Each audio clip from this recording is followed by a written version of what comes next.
Ju përshëndes, mirë se erdhët. Vote kufizuar për antarët e rinj të Bashkimit Evropian. Ajo çfarë nisi si një ide në konferencën ndërministrore në fund të majit është konkretizuar në një propozim, pra që ka marrë formë, le të themi, dhe është prezantuar. Mbi këtë kufizim lidhur me vendet të cilat do të bëhen rishtazi pjesë e Bashkimit Evropian. Për këtë do të flasim në pjesën e parë. Geron Kamberi, ekspert për marrëdhëniet ndërkombëtare, do të bashkohem me mua në studio. Përshëndetje. Faleminderit. Mirë se erdhët. Ishte i pritshëm, le themi, ky formësim i këtij propozimi për të kufizuar të drejtën e votës për ato vende të cilat bëhen rishtazi pjesë e BE-s? Bëhet fjalë për vendet e reja antare, pra tashmë në cilat në këto vende të reja që priten bëhen së shpejti antare me drejtat plota të Bashkimit Evropian, është Malizi dhe Shqipëria.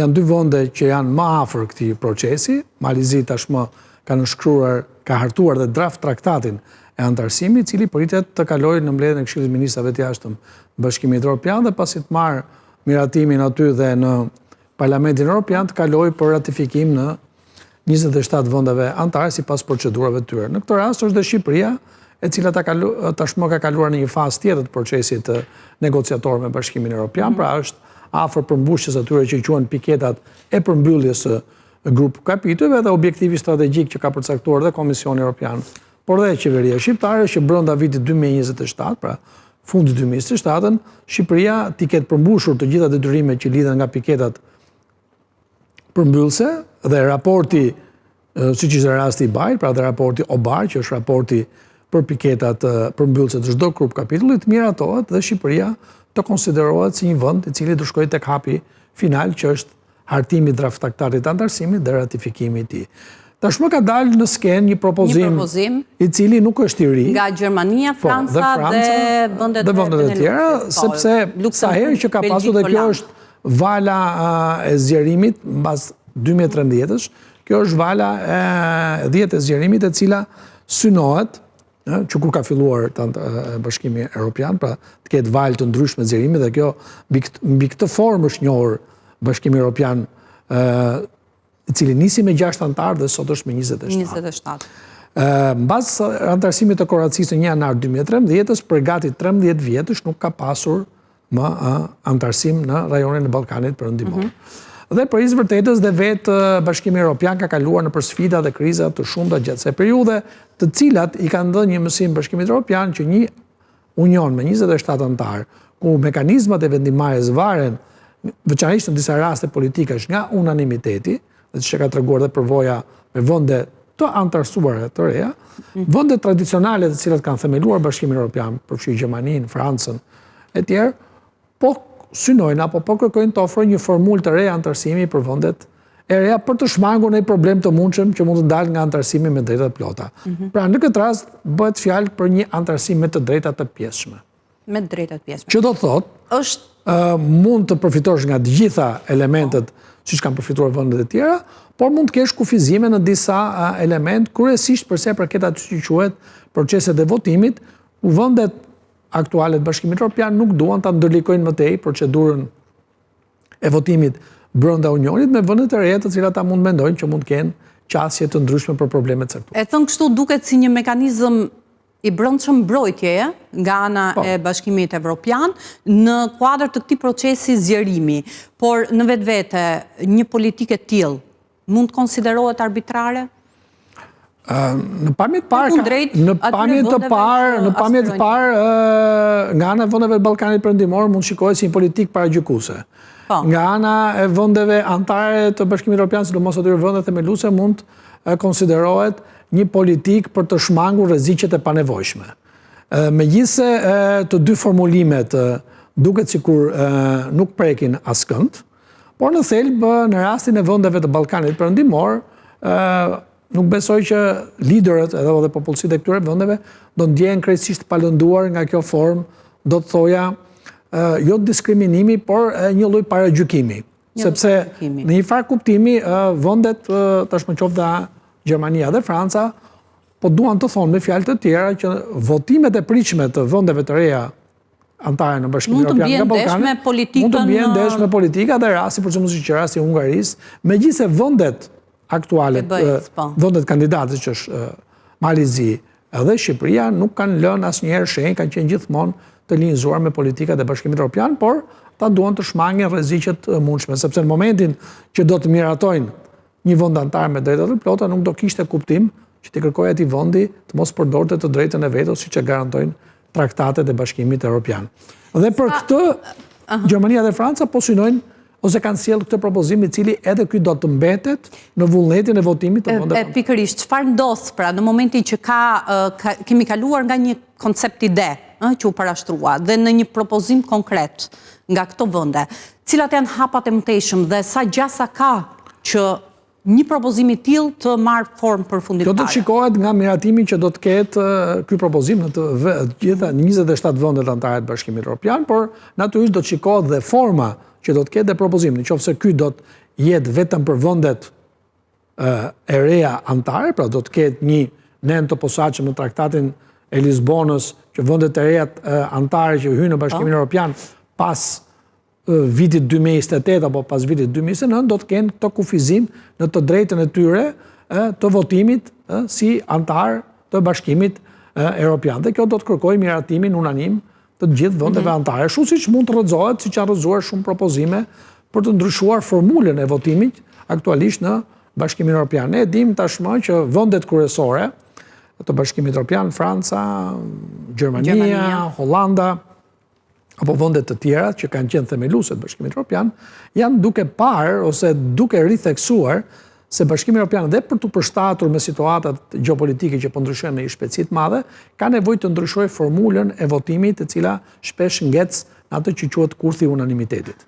Për këtë arsye, shumë Pra ky propozim vjen në një kohë kur po shihet mundësia që të ndryshohet edhe formula. Pikërisht, jo vetëm në rastin e pikërisht, edhe për çështje, edhe për vendet aktuale tradicionale. Po fakti që ky propozim, pra duke mbetur tek propozimi duke qenë se prek direkt Shqipërinë, edhe si një vend që pritet të jetë pjesë e Bashkimit Evropian, fakti që mbështetet nga Franca, Gjermania, sa gjasa ka që do të fakti që është propozuar nga dy lokomotivat, nga dy lokomotivat të Bashkimit Evropian, ka një rëndësi të veçantë, sepse janë dy vendet kryesore, pa të cilat vështirë se ndodh gjë në Bashkimin Evropian. Dhe kjo merr peshën dhe rëndësinë e vet. Dhe për t'i paraprirë kësaj peshe, ne dim tashmë që pak muaj më parë pat një artikull në gazetën kryesore gjermane Frankfurter Allgemeine Zeitung nga dy kryeministra të Ballkanit Perëndimor, një letër e cila ngjalli një debat në ambientet e brendshme politike këtyre vendeve, qoftë Serbisë apo Shqipërisë, veçanërisht Shqipërisë, nga kryeministri Rama dhe presidenti Vučić, të cilët ju vetë ofruan me një propozim vendeve anëtare të Bashkimit Evropian, ndoshta duke parandjer edhe këtë shqetësim, paragjykim, merak që kishin vendet kryesore, dhe duke thënë që vendet e Ballkanit, duke u nxitur.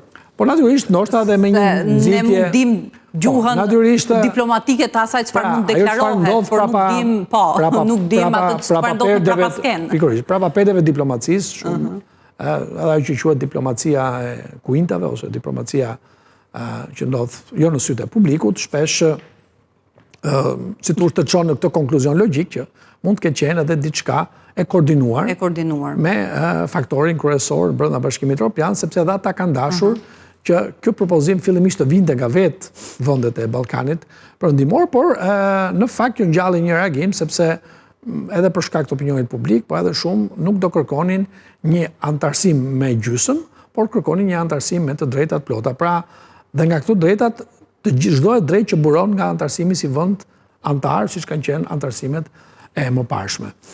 Gjykoj që ky merak apo ky shqetësim që ka brenda Bashkimit Evropian ndoshta lidhet edhe me një element tjetër, me mënyrën se si mund të i qaset procesi antarësimit edhe këtyre vendeve, vetë sepse mund të paragjykohet edhe mënyra se si do votojnë vendet anëtare për gjatë procesit ose ratifikimit të traktateve të antarësimit. Gjë që s'ka ndodhur më përpara ndonjëherë që vendet që janë antarësuar në Bashkimin Evropian, duke filluar që me 10 vendet e Evropës Qendrore Lindore dhe përfshi Kroacinë, traktati i antarësimit tyre në vendet anëtare ka kaluar pa problem. Po ne ende nuk e dim si do jetë reagimi vendeve anëtare aktuale në qoftë se përballë tavolinave të parlamenteve të tyre, apo diplomacisë, apo kancelarisë tyre, do të vi traktati antarësimit për të ndërsuar vendet tashmë nga Ballkani Perëndimor.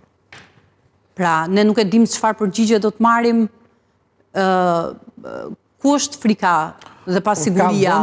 Ka vende, aq më tepër ne përjetojmë në një periudhë të euroskepticizmit brenda politikës zgjerimit. Po, që mund të kushtozojë. Pikërisht, dhe normalisht, pavarësisht e Parlamenti Evropian, Komisioni apo Këshilli i Ministrave të Jashtëm të Bashkimit Evropian, që përbohet nga 27 vendantare, i miraton të traktate antarësimi, qoftë Malizia apo të Shqipërisë në një fazë të mëvonshme, ato më pas do kalojnë në procedurën ratifikimi në parlamentet respektive të 27 vendeve. Që ne nga ky moment që po flasim, nuk mund ta dim përbërjen që do kenë, pra sa parti pro-europiane apo pro-zgjerimi do të kenë, apo parti të cilat janë kundër, apo në një vend për tyre si mund shfrasta mund ta kalojë edhe në referendum traktatin e antarësimit. Që do thotë nuk ka vetëm një test, Nuk ka vetëm një test.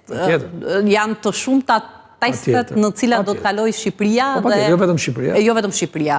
Të paktën Malizi, duke qenë se Malizi do të jetë, si thuash, testi i parë. Testi i parë, i cili të paktën sipas parashikimeve pritet ndoshta të antarësohet brenda 2028-s dhe vetë slogani i Malit Zi 2028 për 2028. Pra është vendi, mund të jetë vendi 2028, vendi 28 i Bashkimit Evropian që mund të antarësohet në 2028. Përpara se ndalemi, nëse patjetër, kjo është një gjë që mund ta kushtozojë Shqipërinë, por duke qenë se ne nuk e dim fatin që do të ketë vendi, le të themi, pasi të kërkojë edhe të paraqitet drafti për antarësim, ajo çfarë vlen është a e kemi realizuar ne detyrat e shtëpisë, por përpara se të ndalemi këtu, duke mbetur tek qëndrimet që kanë mbajtur kryeministri i Shqipërisë Edi Rama dhe Vučić me letrën e publikuar në të përditshmen franceze. Ishte Gjermane, po. Ishte ky sinjali i parë, sepse edhe në qëndrimi është pyetur nga gazetarët që si e konsideroni, edhe e ka përçuar mesazhin që jemi edhe pro, pra, ne nuk kemi qenë kundër politikave që ndjek Bashkimi Evropian, që do thotë Shqipëria e ka përqafuar? Natyrisht... Apo s'ka zgjidhje tjetër? Natyrisht, kishte dy mënyra. Pra, mund të ishte një reagim në blok i vendeve të Ballkanit Perëndimor që i vetmi antarësim që ata kërkojnë do të ishte antarësim me drejta plota siç ka ndodhur në valët e mëparshme të zgjerimit, ose do pranonin një gjysmë antarësim, pra antarësim të pjeshëm, duke hequr dorë nga disa të drejta që i takojnë një vendi antar, siç kanë qenë vendet e tjera. Përballë ndoshta përfitimeve të mundshme, sepse po ta keni vënë re, edhe kjo propozimi i Bashkimit Evropian më shumë duket si karrot se sa si shkop. Pra nuk penalizon ose nuk ka një ndëshkim, thjesht i kërkohet Serbisë, në këtë rastin Shqipërisë, Malizia apo vendeve tjera të Ballkanit, të sakrifikojnë nga një lloj sedre, pra ti mund të jesh bashkë me ne, po do marrësh pjesë në gjitha takimet, por në disa takime apo në disa vendimarrje nuk do të marrësh pjesë dhe që nuk mund të përbëjnë në interes të madh për ty. Dhe kjo është çështje prestigji dhe ndonjëherë sedre nacionale, sepse nëse ti do të jesh nesër antar me drejta plotë e Unionit, se të privohesh nga drejta. Pra ti do të jesh të marrësh pjesë në gjitha politikat, pavarësisht peshës dhe rolit që mund të kenë, sepse pothuajse gjithë vendet e Ballkanit Perëndimor, për ashtu ndoshta Serbinë që është 10 milion banor, vendet e tjera Ballkanit Perëndimor janë vende të vogla dhe pothuajse gjithë grupi i vendeve të Ballkanit Perëndimor që kanë mbetur pa antarësuar për bën një masi popullsie asa që është Rumania. Detyrat e shtëpisë, zëvendës kryeministri Albana Koçiu tha që brenda aktivitit synohet mbyllja e 10 kapitujve, në të cilat kapituj kemi bërë në progres, dhe do dishte udhës të paktën edhe në këtë rast që ne të dinim se cilat ishin aspektet që kemi përparuar dhe ato të cilat meritojnë një vëmendje të shtuar. Vetë procesi i negociatave është një proces dinamik i cili zhvillohet. Natyrisht kapitujt më të lehtë që janë afër fazës për mbyllje janë ato ku sasia e legjislacionit Bashkimit Evropian është e pagat, janë kryesisht kapitulli 25, 26 që lidhen me shkencën, me arsimin, me kulturën, kapitujt që lidhen me politikën e jashtme dhe sigurisë Bashkimit Evropian ku Shqipëria tashmë është e njëjtësuar prej vitesh dhe nuk ka më nevojë, por ndërkohë kapitujt më sfidues janë ato grup kapitujt që lidhen me grup kapitullin e parë, pra themeli i negociatave, pra në quhen dhe themelorët, dhe ato që lidhen me tregun e brendshëm, me mjedisin dhe sigurinë ushqimore. Këto do t'jenë më sfiduset, ndërkohë duke qenë se ka zhvillime, besoj jemi të gjithë dëshmitar të asaj çfarë po ndodh lidhur me protestat dhe investimin, të paktën nuk ka një projekt është nga kryeministri Rama, por diskutohet për një, le të themi, ide për të investuar në zonën e Zvërnecit dhe në ishullin e Sazanit. Prej 11 ditësh, sot dita 12, ka pasur protesta nga ana e qytetarëve, të cilat janë përcjellë edhe nga mediat ndërkombëtare. E impaktojnë procesin e integrimit kjo valë protestash, duke sigurisht kauza mbetet, por si pritet. Nga këndvështrimi si ekspert i çështjeve të integrimit evropian, për mua është diçka pozitive që njerëzit protestojnë në lirshëm dhe atë më tepër protestojnë për çështje të cilat janë pjesë edhe shqetësimit të Bashkimit Evropian, siç është shuhet jam mjedisit, por edhe për çështje të tjera që lidhen me funksionimin e demokracisë në Shqipëri. Një nga kriteret që ka Shqipëria, kriteri politik, janë liritë dhe të drejtat e njerëzit. E drejta për të protestuar lirshëm pa pengesa është një drejtë e garantuar me kushtetutë, dhe për sa kohë prej 12 ditësh protestohet lirisht, besoj kjo është një plus qoftë për shoqërinë, qoftë edhe për qeverinë. Pra nga pikpamja, po të niseshim tashmë nga pikpamja e detyrave që ju përmendet, besoj qeveria shqiptare me shumë të drejtë kur tjetë përballë Komisionit Evropian, përballë atyre pamjeve që ne shohim për ditë, mund të thotë me krenari që e kam përmbushur një nga detyrat, pra që e drejta për protestuar lirshëm dhe pa pengesa, nëse gjithmonë gjërat do të shkojnë kështu siç po shkojnë deri tani, pa pasur si tush për shkallëzime të formave në një skenar të tjera. Për shkallëzues?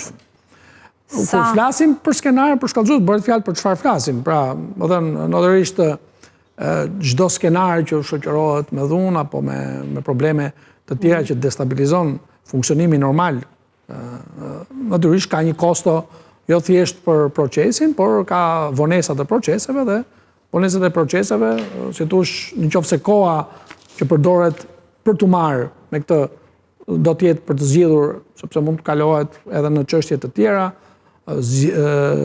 qoftë nga pikpamja e funksionimit të sistemit, apo edhe zgjidhjeve politike të cilat kushtozojnë protesta të tilla. Kjo është një çështje që takon politikës dhe përsa kohë që politika në një sistem të tillë që ne jetojmë tashmë prej gati 36 vitesh, i ka instrumentat se si mund të zgjidh, thjesht do të shkojë tek eksporta e instrumentave, do të marrë atë instrument me cilën zgjidhen çështje të tilla dhe thjesht do të vazhdoj përpara. Nga qartë, mirë. Profesorin, ju falenderoj. Faleminderit ju për ftesën. Me ne, faleminderit për analizën. Ndërkohë në vijim lidhur me atë çfarë diskutuam, pra propozimin e bërë nga Gjermania, Franca dhe shtetet e Beneluxit lidhur me kufizimin e drejtës së votës për shtetet anëtare, pra ato të cilat do të bëhen rishtazi pjesë e Bashkimit Evropian. Ndjekim, ka publicitet dhe rikthehemi. Një grup shtetesh anëtare të Bashkimit Evropian kanë propozuar që anëtarët e ardhshëm të bllokut gjatë një periudhe kalimtare pas pranimit në blok të kenë të drejta të kufizuara. Në mesin e kufizimeve kyç është propozimi që anëtarët e rinj të kenë të drejtë të kufizuar vote. BE-ja duhet të zhvillojë një diskutim të detajuar mbi mundësinë e kufizimeve të përkohshme kalimtare të së drejtës së votës për shtetet e reja anëtare, veçanërisht në fushat e akisë së BE-s ku kërkohet unanimitet. Për shembull, për zgjerimin, politikën e përbashkët të jashtme dhe të sigurisë, kornizën shumëvjeçare financiare. Duke marrë parasysh ndjeshmërinë juridike dhe politike, thuhet në të ashtu quajturin non-paper të nënshkruar nga Gjermania, Franca dhe shtetet e Beneluxit, Holand, Belgjik dhe Luksemburg. Për momentin, i vetmi shtet me gjasa reale për anëtarësim të ardhshëm në BE është Mali i Zi, pasi Bashkimi Evropian ka marrë vendim për formimin e një grupi ad hoc që do të punojë në hartimin e draft marrëveshjes së anëtarësimit. Kjo është hera e parë pas 17 vjetësh që BE-ja nis punën për tekstin e një marrëveshjeje anëtarësimi pas vitit 2009 kur i njëjti proces filloi për Kroacinë. Në dokument theksohet se situata gjeopolitike ka ndryshuar ndjeshëm që nga hyrja e Kroacisë në BE dhe se siç thuhet zgjerimi nuk shihet më vetëm si një proces teknik i bazuar në merita, por si një investim strategjik në paqen, sigurinë, stabilitetin dhe prosperitetin e Evropës. Autorët e dokumentit konsiderojnë se nevojitet një model i përgjithshëm për marrëveshjet e ardhshme të anëtarësimit dhe një katalog opsionesh që mund të përshtatet me veçoritë e secilit shtet kandidat. Aty propozohet po ashtu hartimi një kornize standarde për marrëveshjet e ardhshme. Sipas dokumentit, sundimi i ligjit është fusha më e rëndësishme në të cilën do të zbatoheshin klauzolat mbrojtëse. 5 shtetet anëtare të BE-s propozojnë të ashtu quajturën klauzolë për parandalimin e prapakthimit në raport me vlerat evropiane dhe sundimin e ligjit.